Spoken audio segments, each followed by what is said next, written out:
আসসালামু আলাইকুম, স্বাগত জানাচ্ছি আরটিভির দুপুরের সংবাদে। আপনাদের সঙ্গে আছি আমি নুসরাত জাহান রাকা। দর্শক, শুরুতেই প্রধানমন্ত্রীর প্রথম বিদেশ সফরের খবর।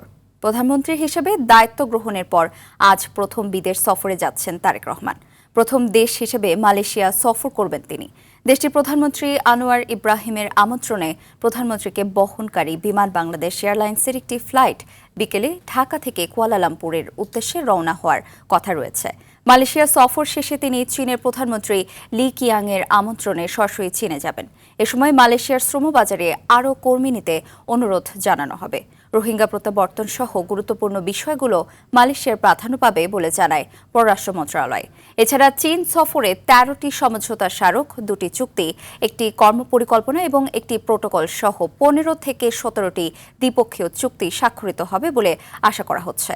এ সময় বহুল প্রতীক্ষিত তিস্তা প্রকল্প নিয়েও আলোচনা করা হবে।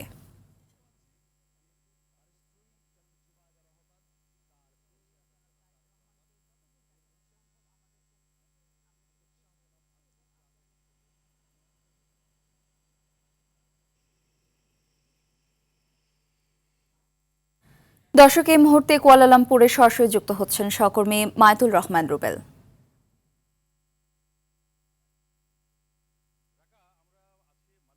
কুয়ালালামপুরে আমরা যেই জায়গাটিতে আছি সেই জায়গাটিতে আসলে প্রধানমন্ত্রী তারেক রহমান আসবেন আজ রাতে। এটি একটি অনানুষ্ঠানিক রাজনৈতিক সভা বলতে বলা যায়, অথবা সুধী সমাবেশ বলছে। মালয়েশিয়া বিএনপির সভাপতি সাধারণ সম্পাদকের সাথে কথা হলো, তারা বলল যে মালয়েশিয়ায় শ্রমিকদের বেশ কিছু সমস্যা আছে, তারা সেই সব সমস্যা নিরসনে প্রধানমন্ত্রী যাতে মালয়েশিয়ার প্রধানমন্ত্রীর সাথে, অর্থাৎ দুই সরকার প্রধানের সাথে যাতে একটি আলোচনা হয়, যাতে করে আসলে শ্রমিকদের দীর্ঘদিনের সমস্যা দূর হয়। এবং শেখ হাসিনার শাসনামলে বাংলাদেশ থেকে মালয়েশিয়ায় শ্রমিক আসা বন্ধ হয়ে গিয়েছিল বলে অভিযোগ করে তারা, এবং বলছেন যে এই সফরের মাধ্যমে বাংলাদেশ থেকে আবারও শ্রমিক আসবে মালয়েশিয়ায়।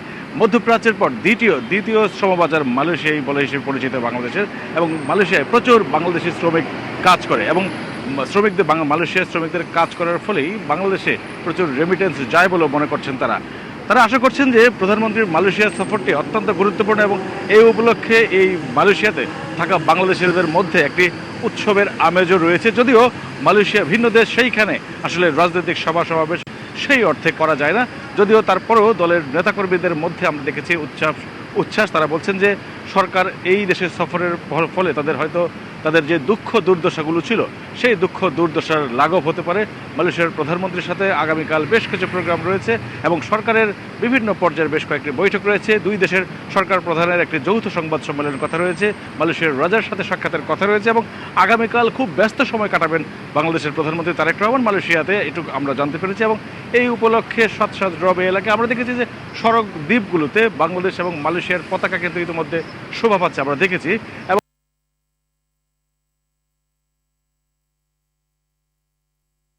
ধন্যবাদ রুবেল। বেনজির আহমেদকে দেশে ফেরাতে ১৪৪ পৃষ্ঠার নথি আমিরাত সরকারের কাছে পাঠানো হয়েছে। খুব শীঘ্রই তাকে ফেরত আনা হবে বলে জানিয়েছেন স্বরাষ্ট্রমন্ত্রী সালাউদ্দিন আহমদ। আর দেশে এলে মানবতাবিরোধী অপরাধের অন্তত ১০ মামলায় বেনজিরকে শক্ত বিচারের মুখোমুখি হতে হবে, স্পষ্ট বার্তা আন্তর্জাতিক অপরাধ ট্রাইব্যুনালের চিফ প্রসিকিউটরের। জি মাহমুদের রিপোর্ট। এমন কোনো কুকীর্তি নাই যেটা বেনজির আহমেদ করেননি। বেশিরভাগই হচ্ছে তার ক্রসফায়ার, খুন, অপহরণ, এইগুলো। কোনো জায়গায় শেখ হাসিনার চেয়েও বেশি পরিচিত ছিলেন। সম্প্রতি ইন্টারপোলের মাধ্যমে দুবাইতে আটক সাবেক আইজিপি বেনজির আহমেদকে নিয়ে এভাবেই মন্তব্য করেন আন্তর্জাতিক অপরাধ ট্রাইব্যুনালের চিফ প্রসিকিউটর আমিনুল ইসলাম। তুলে ধরেন একসময়ের প্রতাপশালী এই কর্মকর্তার অপরাধের নানা তথ্য। ৭ থেকে 10টি মামলার তদন্ত চলমান আছে, যেগুলোতে প্রত্যেকটার মধ্যে তার সরাসরি সম্পৃক্ততা আছে। তিনি পুলিশ কমিশনার হিসেবে অসংখ্য হত্যাকাণ্ডের সাথে জড়িত, তিনি র্যাবের প্রধান হিসেবে অসংখ্য হত্যাকাণ্ডের সাথে জড়িত, তিনি যখন পুলিশের প্রধান ছিলেন, আইজিপি হিসেবে দায়িত্ব পালন করেছেন, অসংখ্য অপরাধের সাথে তিনি জড়িত ছিলেন। যদিও ইন্টারপোলের রেড নোটিশের মাধ্যমে পলাতক আসামিদের ফেরানোর উদাহরণ রয়েছে। ২০২৩ সালের জুলাইতে একজন এবং এবছরের ৬ মে আরও একজনকে দুবাই থেকে ফেরত আনে পুলিশ। এছাড়া ২৭ মেতেও কাতার থেকে আনা হয় আরও একজনকে। তাই বেনজিরকেও ফেরত আনা সম্ভব বলে মনে করেন সুপ্রিম কোর্টের এই আইনজীবী। ইন অ্যাকর্ডেন্স উইথ লয়ের একটা অংশ হিসেবে যে দেশে থাকবেন সেই দেশের সাথে প্রত্যয় প্রত্যর্পণ অর্থাৎ বন্দি বিনিময় যে চুক্তি সেটার অধীনে ওনাকে নিয়ে এসে বাংলাদেশে বিদ্যমান যে মানে আইনি কাঠামোর অধীনে যে আদালত আছে সেই আদালতে তার বিচার করা সম্ভব। এদিকে সংযুক্ত আরব আমিরাত সরকারের চাওয়া মতো সব তথ্য ইতিমধ্যেই পাঠানো হয়েছে। খুব শীঘ্রই তাকে ফেরত আনা হবে বলে শনিবার সচিবালয়ে জানান স্বরাষ্ট্রমন্ত্রী সালাউদ্দিন আহমদ। সমস্ত কাগজপত্র, ওয়ারেন্ট, মামলার বিবরণী সহ এখানে অনেক কাগজ দিতে হয়, সেগুলো আবার আরবিতে ট্রান্সলেট করতে হয়, 144 পাতা। আমরা আশা করি ওই গভর্নমেন্ট যথাযথ প্রক্রিয়া অনুসরণ করে খুব শিগগির তাকে ফেরত দেওয়ার ব্যবস্থা করবে। তথ্য বলছে 2014 সালে সংযুক্ত আরব আমিরাতের সঙ্গে দণ্ডিত বন্দি বিনিময় ও নিরাপত্তা সহযোগিতা বিষয়ক একটি আনুষ্ঠানিক চুক্তি রয়েছে। তবে পলাতক আসামিকে ফেরত আনার ক্ষেত্রে দুই দেশের নিয়মিত কূটনৈতিক যোগাযোগ ও আইনি প্রক্রিয়াই মূল ভূমিকা পালন করে বলে মত বিশেষজ্ঞদের। GM Mahmud, RTV, Dhaka. জুলাইয়ের শেষে জাপানের সঙ্গে চুক্তি করে 16 ডিসেম্বরেই চালু হচ্ছে শাহজালাল আন্তর্জাতিক বিমানবন্দরের তৃতীয় টার্মিনাল।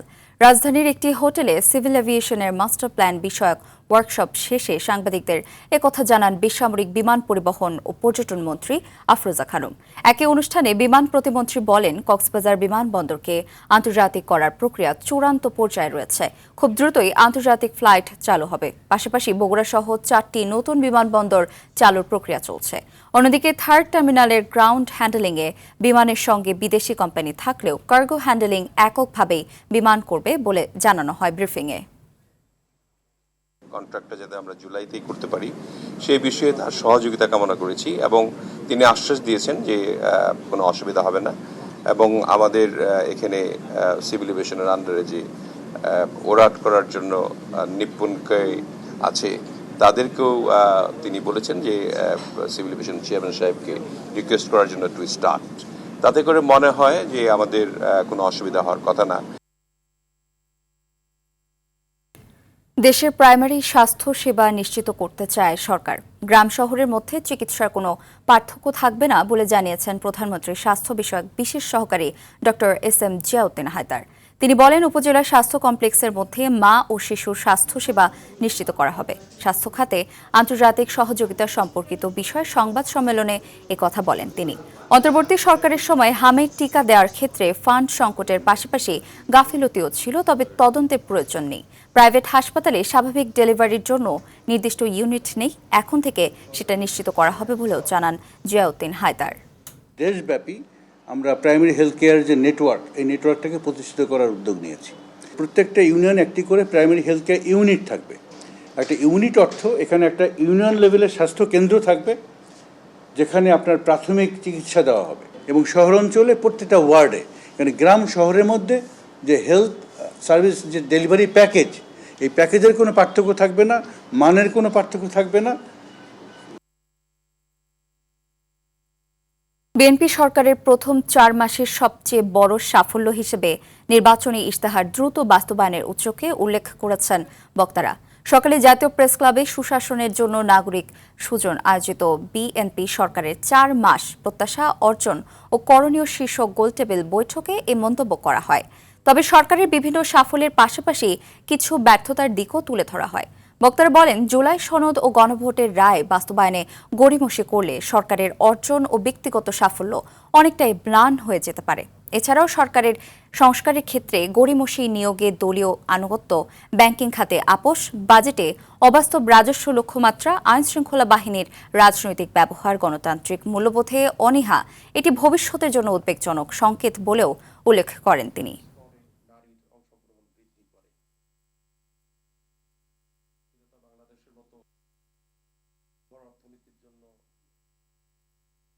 ব্যবসা বাণিজ্য সহজীকরণে সরকারের সামনে কোনো আমলা বাধা হয়ে দাঁড়ালে তাদের বিরুদ্ধে ব্যবস্থা নেওয়া হবে বলে জানিয়েছেন অর্থমন্ত্রী আমির খসরু মাহমুদ চৌধুরী।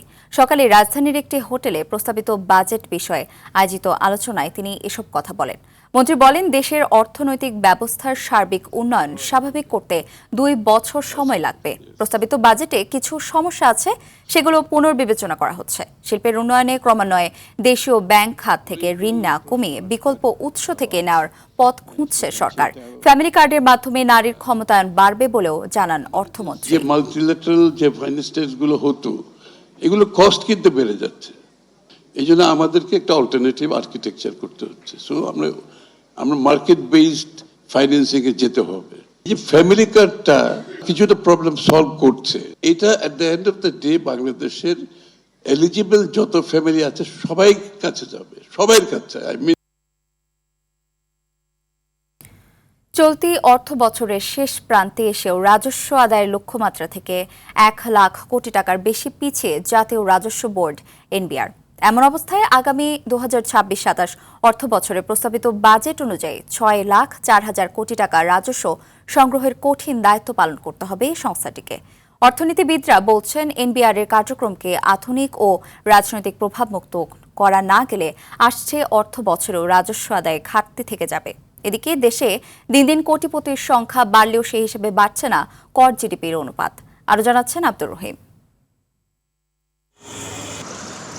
প্রতি বছরই বাড়ছে বাজেটের আকার, তবে সেই তুলনায় বাড়ছে না রাজস্ব আয়। বিগত বছরগুলোতে কোনো অর্থ বছরেই এনবিআর নির্ধারিত রাজস্ব লক্ষ্যমাত্রা পুরোপুরি অর্জন করতে পারেনি।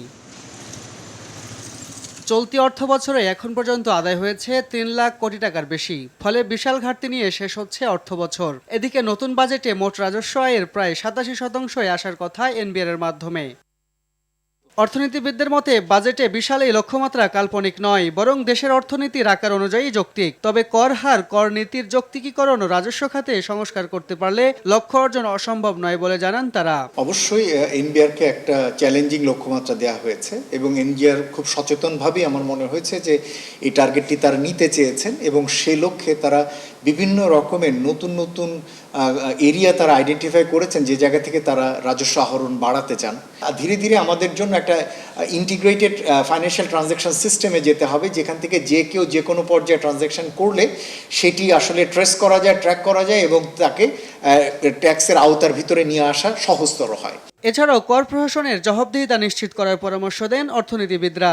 এটি যদি অর্জন না হয় তাহলে আমরা সাধারণত যেটি দেখেছি যে এনবিআর এর রাজস্ব আদায়ের লক্ষ্যমাত্রা না হলে মূলত সরকারের বার্ষিক উন্নয়ন কর্মসূচিতে কাটছাট করতে হয়।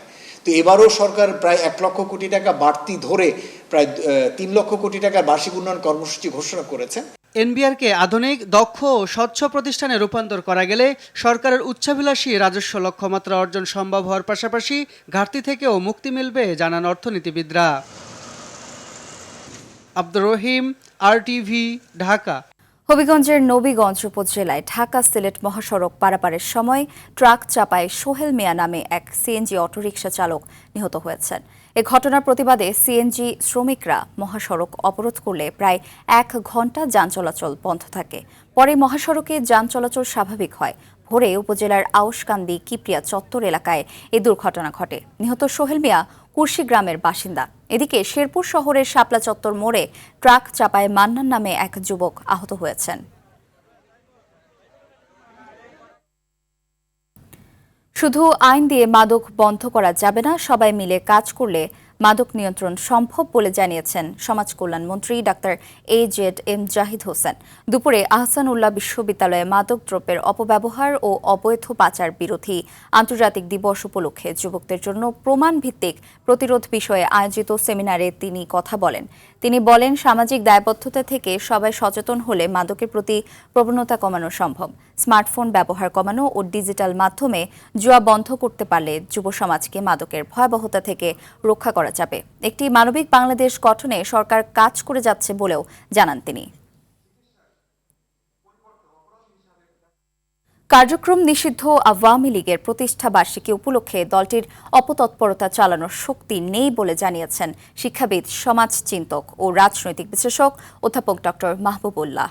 সকালে এফডিসিতে ডিবেট ফর ডেমোক্রেসিতে আয়োজিত ছায়া সংসদে প্রধান অতিথি হিসেবে উপস্থিত থেকে এক প্রশ্নের জবাবে একথা বলেন তিনি। এছাড়া সম্প্রতি তথ্য উপদেষ্টাকে ভারতে প্রবেশে বাধা দেওয়ার ঘটনা বাংলাদেশকে অবমাননা করার চেষ্টা উল্লেখ করে উদ্বেগ জানান ডক্টর মাহবুব। অনুষ্ঠানটি সভাপতিত্ব করেন ডিবেট ফর ডেমোক্রেসির চেয়ারম্যান হাসান আহমেদ চৌধুরী কিরণ। সহিংসতা বৃদ্ধিতে সোশ্যাল মিডিয়ার অপব্যবহার নিয়ে এই ছায়া সংসদে সরকারি দল হিসেবে প্রেসিডেন্সি ইউনিভার্সিটি এবং বিরোধী দল হিসেবে তেজগাঁও কলেজের বিতার্কিকরা অংশ নেন। সুস্থ বার্ধক্যের জন্য যোগ এই প্রতিবাদে ঢাকায় উদযাপিত হল দ্বাদশ আন্তর্জাতিক যোগ দিবস ITY। 2026 ঢাকায় অবস্থিত ভারতীয় হাইকমিশনের অধীন ইন্দিরা গান্ধী সাংস্কৃতিক কেন্দ্র IGCC ঢাকার বসুন্ধরা স্পোর্টস সিটিতে এই আয়োজন করা হয়। অনুষ্ঠানে ঢাকায় নবনিযুক্ত ভারতীয় হাইকমিশনের দীনেশ ত্রিবেদী উপস্থিত ছিলেন। যোগপ্রেমী শিক্ষার্থী, সুস্থতাকর্মী এবং বিশিষ্ট অতিথিদের এক প্রাণবন্ত সমাবেশের মাধ্যমে দিবসটি উদযাপন করা হয়। দীর্ঘায়ু, শারীরিক সুস্থতা এবং মানসিক সুস্থতা বৃদ্ধিতে যোগের ভূমিকা অপরিসীম বলে জানান অংশগ্রহণকারীরা। প্রতি বছর 21 জুন পালিত আন্তর্জাতিক যোগ দিবসটি যোগকে উদযাপন করে, যা ভারতে উদ্ভূত হয়েছিল এবং শারীরিক, মানসিক ও আধ্যাত্মিক সুস্থতা বৃদ্ধিতে বিশ্বব্যাপী স্বীকৃতি লাভ করে। ন্যাশনাল লাইফ ইন্স্যুরেন্স আন্তর্জাতিক সংবাদ। মধ্যপ্রাচ্যের চলমান উত্তেজনার মধ্যে এসেছে নতুন গতি। সুইজারল্যান্ডে শুরু হচ্ছে যুক্তরাষ্ট্র ও ইরানের মধ্যকার উচ্চ পর্যায়ের দ্বিপাক্ষিক বৈঠক। তবে লেবাননে ইসরায়েলি হামলা ও হরমুজ প্রণালী বন্ধের পাল্টাপাল্টি দাবিতে বাড়ছে উত্তেজনা। পাকিস্তান ও কাতারের মধ্যস্থতায় অনুষ্ঠিত এই আলোচনায় অংশ নিতে মার্কিন ভাইস প্রেসিডেন্ট জেডি ভ্যান্স এবং ইরানের শীর্ষ প্রতিনিধি দল এখন সুইজারল্যান্ডে। বিস্তারিত আজহার স্বপ্নিলের রিপোর্টে। 14 দফার শান্তি চুক্তি বাস্তবায়নের লক্ষ্য নিয়ে সুইজারল্যান্ডে মুখোমুখি বসছে ওয়াশিংটন ও তেহরান। তবে টেবিলের আলোচনার বাইরে মাঠের পরিস্থিতি এখনো থমথমে। লেবাননে ইসরায়েলি হামলার প্রতিবাদে কৌশলগতভাবে গুরুত্বপূর্ণ হরমুজ প্রণালী বন্ধের ঘোষণা দিয়েছে ইরান, যদিও মার্কিন সামরিক বাহিনী দাবি করেছে এই জলপথ এখনো সচল। এমন পরিস্থিতিতে সুইজারল্যান্ডে শান্তি আলোচনায় যোগ দিতে ওয়াশিংটন ছেড়েছেন মার্কিন ভাইস প্রেসিডেন্ট জেডি ভান্স। যাত্রার আগে তিনি জানান, পরমাণু ইস্যু ও লেবাননের যুদ্ধবিরতি কার্যকর করাই এখন তাদের মূল লক্ষ্য। আমরা পারমাণবিক ইস্যু ও লেবাননের যুদ্ধবিরতি নিয়ে অগ্রগতি আশা করছি। দুই পক্ষের গুরুত্বপূর্ণ বিষয়গুলো নিয়ে আলোচনা হবে। ইরানের পক্ষে আলোচনার নেতৃত্ব দিচ্ছেন দেশটির পার্লামেন্ট স্পিকার মোহাম্মদ বাগের গালিবাব ও পররাষ্ট্রমন্ত্রী আব্বাস আরাকচি। তেহরান স্পষ্ট জানিয়েছে, লেবাননে ইসরায়েলি হামলা বন্ধ এবং নিষেধাজ্ঞা প্রত্যাহার না হলে পারমাণবিক চুক্তির পরবর্তী ধাপে যাবে না তারা। এমন সংকটময় পরিস্থিতিতে মধ্যস্থতাকারী দেশ হিসেবে যোগ দিচ্ছে পাকিস্তান ও কাতার। পাকিস্তানের প্রধানমন্ত্রী শেহবাজ শরীফ ও সেনাপ্রধান জেনারেল অসিম মনির ইতিমধ্যেই সুইজারল্যান্ডে পৌঁছেছেন। মধ্যপ্রাচ্যে চলমান সংঘাত ও অচলাবস্থা নিরসনে সুইজারল্যান্ডের বৈঠকটি বিশ্ব অর্থনীতির জন্য অত্যন্ত গুরুত্বপূর্ণ মনে করছেন বিশ্লেষকরা। দুই দেশের এই কূটনৈতিক তৎপরতার দিকে গভীর নজর রাখছে পুরো বিশ্ব। আজহার স্বপ্নিল, RTV। দর্শক, দুপুরের সংবাদ এ পর্যন্তই। জেলা সংবাদ বিকেল 4:45টায় দেখার আমন্ত্রণ রইল। ধন্যবাদ সবাইকে।